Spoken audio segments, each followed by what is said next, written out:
வணக்கம்.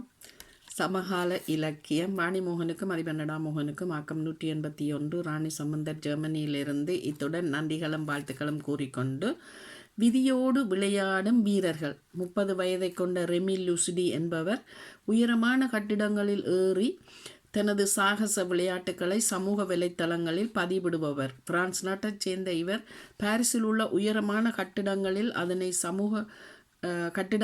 ஏறி அதனை சமூக வலைத்தளங்களில் பதிவிட்டு வந்தார். சாகச நிகழ்வு ஒரு நாள் இறுதி முடிவுக்கு வரும் என்று அவர் எதிர்பார்க்கவே இல்லை. இது மிகவும் கவலைக்குரிய விடயமாக இருக்கின்றது. உயரமான கட்டிடங்களில் ஏறி சாகச நிகழ்வை காட்டும் வீடியோக்கள் செல்பி மூலம் எடுத்து இன்ஸ்டாகிராமிலும் பல லட்சம் பேர் பார்த்துள்ளனராம். 2016 ஆண்டுக்கு முதலே பல்வேறு நாடுகளுக்கு சென்று இவ்வாறு செய்து வரும் இவர் ரெமி லுசிடி பல்கேரியா நாட்டில் உள்ள கப்ரோவோ என்ற நகரத்தில் உள்ள கட்டிடம் ஒன்றில் படிக்கட்டில் தொங்கியபடியே ஒரு படம் எடுத்து அதனை பதிவிட்டு உள்ளார். பின்பு ஹாங்காங் வந்து அங்குள்ள 68 மாடிகளை கொண்ட டிரெக்கண்டர் டவர் கம்ப்ளெக்ஸ் என்ற இந்த மாடியில் தனது நண்பரை பார்க்க வந்துள்ளதாக அங்குள்ள அதிகாரியிடம் கூறியுள்ளார். கட்டிடத்தின் காவலாளி கேட்டபோது 40வது மாடியில் தனது நண்பரை பார்க்க வந்ததாகவும் கூறியிருக்கின்றார்.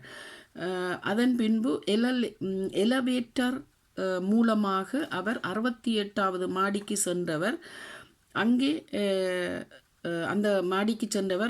அந்த வீட்டு கண்ணாடி எண்ணலை தட்டவே அங்குள்ள ஒரு பணிப்பெண் போலீஸ் நிலையத்துக்கு தகவல் கொடுத்துள்ளார்.